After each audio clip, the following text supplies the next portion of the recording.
આજે હું તમારી સાથે આલુ ભુજિયાની રેસીપી શેર કરવાની છું। આલુ ભુજિયા ખાવામાં ખૂબ જ ટેસ્ટી લાગે છે અને બાળકોને ખૂબ જ પસંદ હોય છે। તો ચાલો કેવી રીતે બનાવવા એ જોઈ લઈએ। તેના માટે 4 મીડિયમ સાઇઝના બાફેલા બટેકા લીધા છે। આ બટાકાને આપણે છીણી લેવાના છે। એને પોટેટો મેશરથી મેશ નથી કરવાના, આ રીતે છીણવાના જ છે।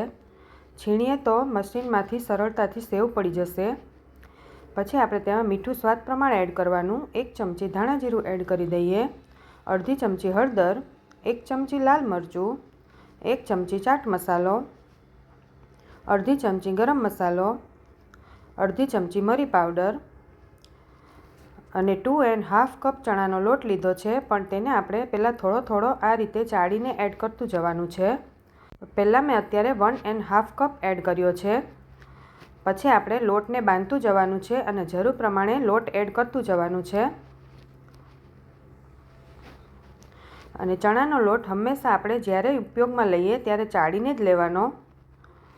આ રીતે પહેલાં આપણે મિક્સ કરી દઈએ થોડું, પછી તેમાં 2 ચમચી તેલ એડ કરવાનું છે। હવે આપણે હાથેથી જ તેને મસળવાનું છે। પછી જરૂર પ્રમાણે લોટ એડ કરતું જવાનું છે। હવે લોટ મારો થોડો ઢીલો છે એટલે પાછી હું અડધો કપ એડ કરું છું।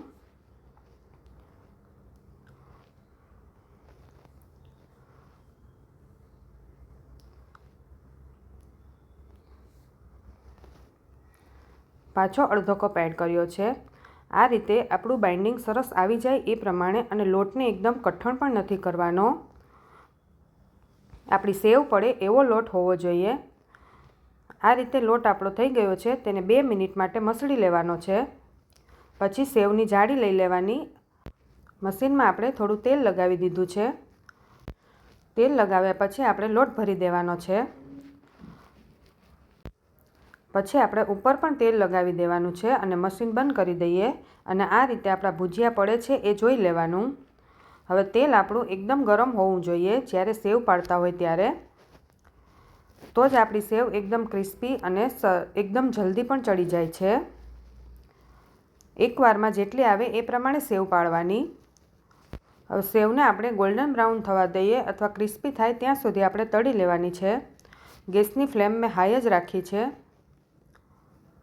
આ રીતે બંને સાઈડ આપણે તળી લેવાની। તો સેવ આપણી તળાઈ ગઈ છે, તો આ રીતે આપણે બધી સેવ પાડીને તળી લેવાની છે।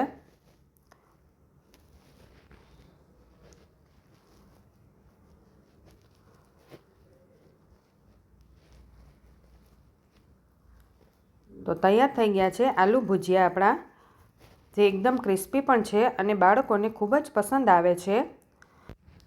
તમે પણ ઘરે જરૂરથી ટ્રાય કરજો। જો તમને મારો વિડીયો ગમ્યો હોય તો લાઇક, શેર અને સબસ્ક્રાઈબ કરવાનું ન ભૂલતા, અને કમેન્ટ કરીને મને જણાવજો કે તમને આ રેસીપી કેવી લાગી।